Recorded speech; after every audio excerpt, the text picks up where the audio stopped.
Joining me today is Devin Goodale, who fights Bobby Winther at Cage Warriors 166 on February 23rd. How's it going today, Devin? Can't complain, man. Camp's been awesome. How you doing?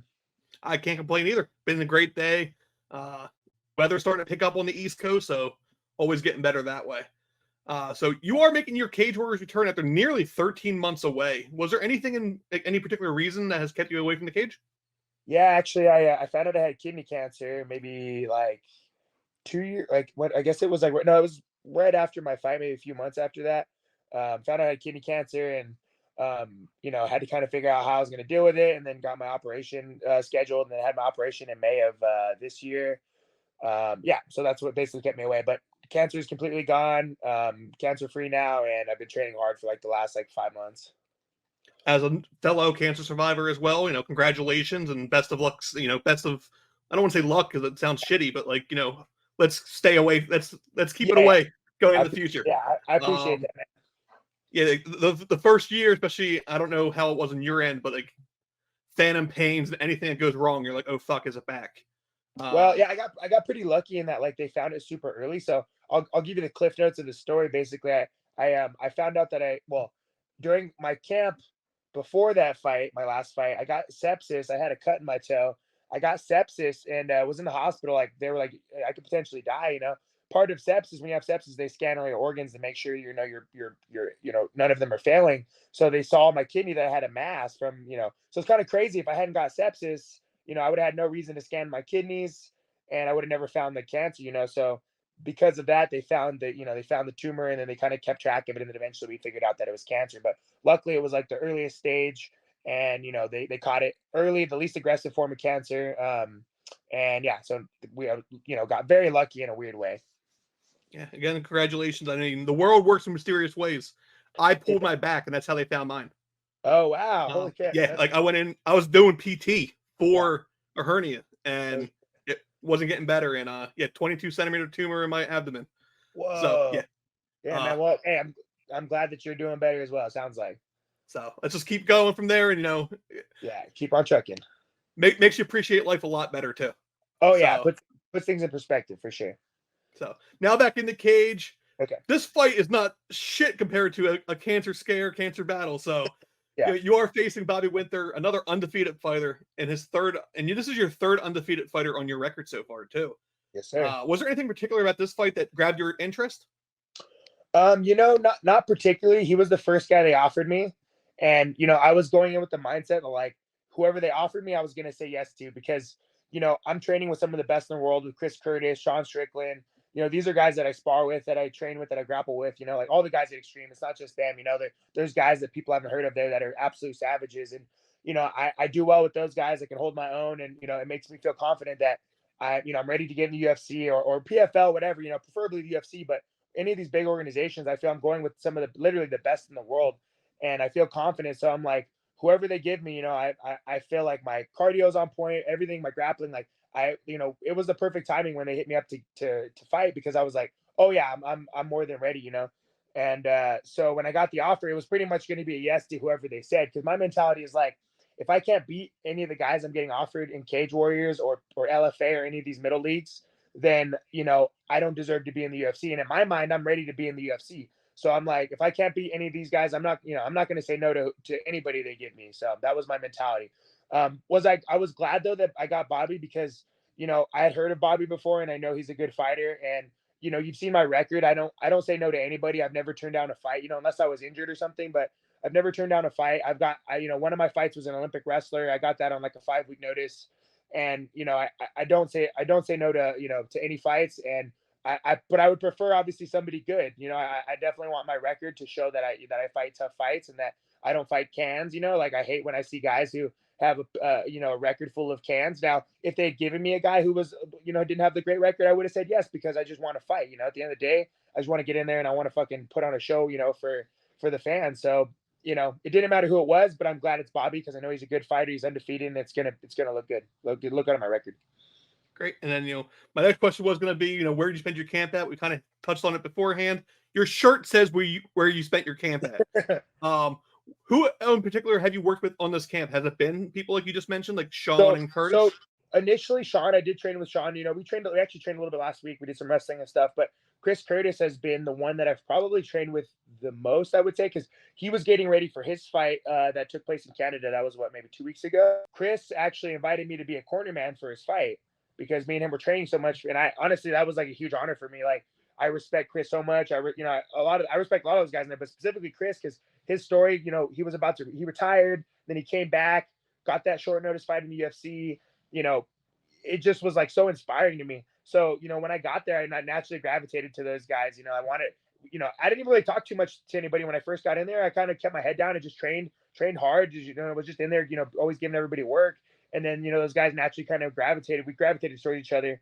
And I started sparring with Chris a lot. And the guy he was going to fight had a similar style to me. I forget his name, but so I was, I guess, the perfect matchup. So we were sparring a lot. So he's been one of my main sparring partners, and I really appreciate him. He's just a good guy. Nice. And then, the gym, obviously, Eric has a tight knit ship over there. Yeah. Also open to a lot of people. I mean, you guys are a tourist destination to this point for fighters. Oh, They come into Vegas and they stop there and they stop over at Syndicate. Overall, when you get to the 23rd, how do you see this fight going if you could write the script? It's hard to say. I'm really well rounded. I do feel like I can beat Bobby anywhere, and I know Bobby's a really good jiu-jitsu guy. He's a brown belt under Barrett Yoshida, and so I'm really familiar with Barrett Yoshida. I've trained with a lot of his guys. Actually, my last gym, Game Bread Training Center before Extreme, Herman Torado, the guy that runs it, awesome guy, was my coach for a while. He's a black belt under Barrett, so I actually have a strong connection as far as knowing the lineage of their jiu-jitsu. So I'm definitely not taking him lightly. You know what I mean? I give him all the respect that he's due. I know he trains hard. He's at a good camp. He's at the arena. I'm giving him all of his flowers, but at the same time, I know how hard I train. I know the guys that I'm training with. I know, and it's not, I've been doing martial arts since I was 15. So it's been a very long road here. I know my experience level. I bust my ass doing strength training. I'm pretty big for my weight class. So I know I'm bigger than him. I'm stronger than him. I'm faster than him. I believe my striking's better. I even believe my grappling's better. Is his grappling good? Yes, his grappling is good, but I think that he's going to underestimate my grappling, and I think it doesn't really matter where the fight goes, but I feel like I'm going to dominate. Fighting as a whole is probably one of the strangest sports in the world. Anything can happen. Yeah. I'm going to pull back away from this fight a little bit to one of the strangest fights that has ever happened. And by your reaction, you know where I'm going with this. Yeah. April 1st, 2021, Philadelphia, Pennsylvania. You face Kitag Pivliov? Yeah. That was the Olympic wrestler I was talking about earlier. That's who I thought it was, but I was like, the only thing I remember from him is John Morgan, his finger has gone missing. Yeah.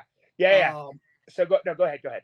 So, I mean, long story short, that's the gist of it. So 2 rounds in, he goes to his corner and he's missing a finger. And 3 years later, what are your views on the event? Because it seemed to be all written about him. So what's hilarious? You're actually the first person I think I've ever done an interview where I've gotten to discuss this in a public forum. And there's been videos, and if you do a deep dive, there's people on YouTube who have called me a cheater and said that I tore his finger off on purpose, or I knew his finger was compromised, and blah blah blah. I'm like, that's obviously not true. Anybody who's been in a real fight knows how fast everything's moving. You don't really remember most of the fight, and so I'll give you a breakdown of what happened to my end. Right, first round, I threw a lot of head kicks at him. That was part of my game plan. I threw one where it damaged his finger really badly. He blocked it incorrectly, damaged his finger badly. So, but I had no clue, right? I kind of saw him shake his hand, but I'm not thinking his finger. You can't see inside. I'm not X-ray vision. I don't know what the fuck's going on, So second round comes out. I kind of, for that camp or that fight, I kind of had the wrong mindset. I was in such a kill or be killed. I had to throw everything at him. I ended up fighting a little bit sloppy in the second round. He caught me with a big overhand, right? And you see me in the video, I stick my tongue out I'm fine. I was not fine. I was definitely concussed, right? And it's kind of crazy looking at it because I don't look that concussed. And that's why I try to tell people, when you watch fights, you may see a hit that you don't think is that hard. That dude could be on Queer Street and you wouldn't even know it. You know what I mean? So that was me in that situation. I was literally really badly concussed. He shoots a takedown. We go against the fence, right? Now there's the controversy is that I grabbed his glove, which I did grab his glove. I'll admit to that, right? It's clear as day I grabbed his glove. Now, if anybody who's been in a fight, if they've ever been rocked before, it's kind of like being blackout drunk where everything happening in 10-second frames, right? So I go to grab his wrist, and as I'm reaching under, I go to grab his wrist, and my fingers grab the inside of his glove. I wasn't trying to do this, but they grab, right? And when you're in his life or death situation and everything's going crazy, it just feels right. I'm like, oh shit, there's a handle to grab. So I grab the handle and I'm trying to pull myself up, and we're pretty wedged in there because that's where all the weight is. So there's no really at this point no way for me to pull my hand off, So it gets trapped. I'm probably holding his glove for, I don't know, maybe 10 seconds. It was definitely a long time. But in the heat of the moment, like when you're rocked and it literally feels like life or death in there, you're like, what I mean? I'm not thinking about like, oh, is this guy's finger severed or anything like that. I'm just thinking like, I got to get back up. I got to get my shit together. You know what I mean? So the round ends. We go back to our corner and I'm like, dude, I'm like seeing tunnel vision. I'm so jacked up. But in my head, I'm going, okay, I'm going to press him against I already have a game plan for this. I'm like, okay, this is what I got to do to survive and then hopefully beat him. Like that's just my mentality. It doesn't matter if I get rocked. I'm not like, there's never a quit. It's like, okay, how do I get around this bad circumstance? And then right when I'm about to get up, they're like, hey, the fight's over. And I'm like, why? He's like, his finger's gone. And I'm like, that's not possible. And they're like, it's gone. And I'm so messed up. I don't even know what's going on. I'm like, whatever, fuck it. I guess I'll figure it out. We both go back to the hospital. Everyone tells me what happened. And I'm like, dude, that's crazy. Like I felt really bad for him. I'm like, it wasn't like I, wanted him to, I would never wish that on my worst enemy. You know what I mean? So, my concussion finally cleared. And then the next day, I'm seeing all this hate and stuff and I'm getting all these Russian trolls attacking me online. And I'm just like, so I put out like a little video on my Instagram, kind of explaining my side of it, basically similar to what I haven't gone to as in depth as I just did now, but just explaining, I mean, I had no clue his finger was partially severed. To this day, I really don't really know how it came off. I really can't see me pulling on the outside of his glove, like ripping his finger off. If you watch the fight, he grabbed the cage a couple times too. I'm just trying to say like, I shouldn't have grabbed his glove. He grabbed the cage. I don't know how much that played into it with his finger being, damaged. But at the end of the day, I genuinely don't know how it came off. I just know that one of my kicks is the thing that caused the initial damage. And then eventually it somehow came off. That's kind of where I took it too. Like, yeah. I would bet at least from the angles, obviously I wasn't in the cage, I wasn't in the fight, but like the first or second like head kick you gave, like right away, he shook. Yeah. Because he blocked it like with his fingers. Tough motherfucker. A lot of people who have never put on gloves before, like they don't understand that those gloves, they're not mittens. They are like, they're there to hold your fingers in place. So everything that goes on with the complex from that, like it all made sense. And you kind of touched on where I was looking at it too. Like your fish hook of the glove was 10 seconds because it pulled in and then he came right back. And I just know it was always about his finger and no one seemed to ever care about like your side of it. I know you end up getting the no contest out of it because the what angles showed the fish hook. Yeah, it was. I'll be honest with you. I think the main reason was that like the commission, in my opinion, the commission there was kind of like in cahoots with the organization, and they really wanted to push him because he's an Olympic wrestler, So I think they didn't want him to have the loss on his record. You know what I mean? Like, because at the end of the day, if you blow your knee out or something, like usually that's supposed to be a win. But on my end, I don't care because I don't want to get a win like that. It was just a freak accident. You know what I mean? So I was fine with the no contest. I didn't fight it at all. 3 years later, you're back in there. He's actually moved on to other things now. I think he just did a boxing fight last year or the year before. Yeah. So it seems like he kind of has hung up the 4-ounce gloves at least. Yeah. But this fight is about you. You're back in the 23rd. What I'm gonna kind of pass it to you. Like, kind of tell the fans who may not have ever seen you fight, may have only known you from where the hell's his finger fight. Yeah. Why should someone tune in on the 23rd to watch you and Bobby Winther? If you've watched my fights before, I've grown so much even from the beginning though. My fights, I had a couple of TKOs when I was an amateur, submissions, like some fights I don't even videotaped. I hit a Superman punch to a flying armbar in my first amateur fight. I've got standing rear naked choke finish. I'm actually an exciting fighter. Now my striking in the beginning of my career, it wasn't that great, but it's come a long way. I feel like I can strike with anybody now. And I do a lot of techniques that just a lot of people won't see, like Chris Curtis called me an effective spaz, quote unquote. He said, I'm an effective spaz in there. So, I think I have a lot of different ways I can finish the fight, whether it's on the ground, like I said, standing rear naked choke. I'll do a Superman punch. I do a lot of crazy things. My whole goal is to go in there and excite the fans, So you can expect a lot of techniques you've never seen before, and you can expect that I'm going to be going for the finish the whole fight. And that's February 23rd, UFC Fight Pass, you versus Bobby Winther. Everyone tune in. Best of skill, and we'll talk again before the next one. Sounds good, brother. I appreciate your time. Thank you.